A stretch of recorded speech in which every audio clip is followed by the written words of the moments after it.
Yes, good morning po sa ating lahat mga ka-inspirasyon. Ngayon po ay day 181 natin para sa ating push-up. So let's go na tayo.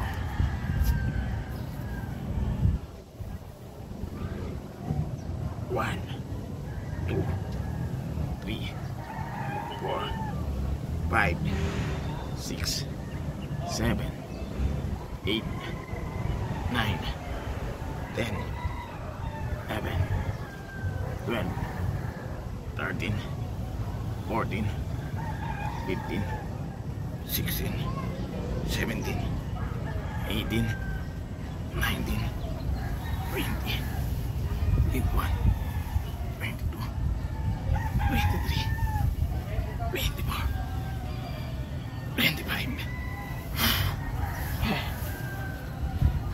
Yan, matapos na naman po tayo sa ating push up. Kaya galing po natin mag-exercise para sa atin po malakas na pangangatawan. So kailangan exercise dito.